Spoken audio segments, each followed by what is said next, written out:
Social anxiety and the interview.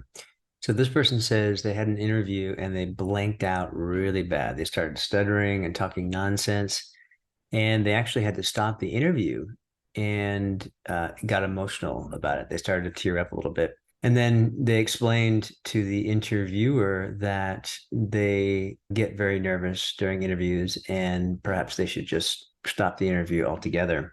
What I would say to that is it's actually a really intuitive idea to stop and reset like that. We can't determine how the other person is going to react. But with social anxiety, one of the things that can really trip us up is thinking that we're the only ones that ever get anxious. We all get anxious from time to time. Some of us just more often than others. But what can heighten that or seem to keep it coming back and back again and again is the what we tell ourselves about that anxiety. We're the only ones. See, we're stupid. We're broken. We're not working correctly. Something's wrong with us.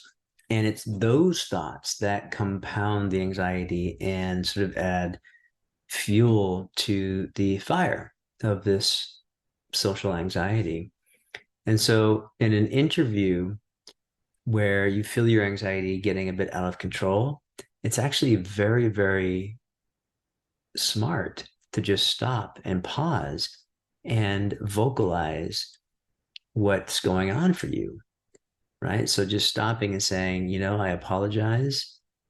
I get bouts of social anxiety, and I'm actually experiencing that right now. And I just, want to apologize for that.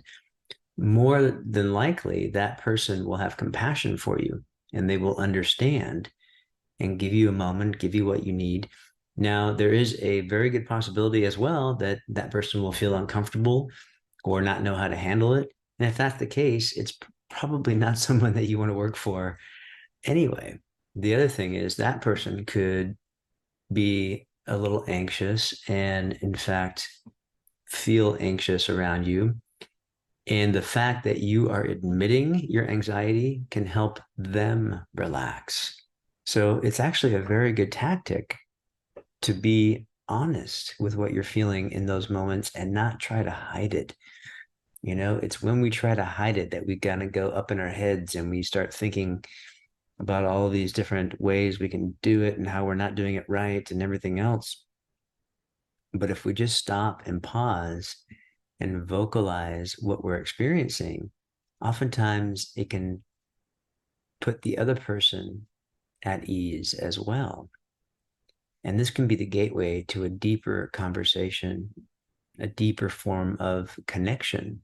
And of course, interviews can be very superficial, but what would happen if you were actually able to connect to the person interviewing you? Do you think that might increase your chances of being hired?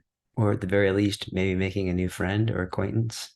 As a hypnotherapist, my passion, my job is really to help people who suffer from social anxiety overcome and unwind the thoughts and anxious feelings that have been keeping them stuck and holding them back in their work, life, job, career. If you'd like to talk more, there should be a link in the description of this video where you can book a free strategy call. We'll see you in the next video.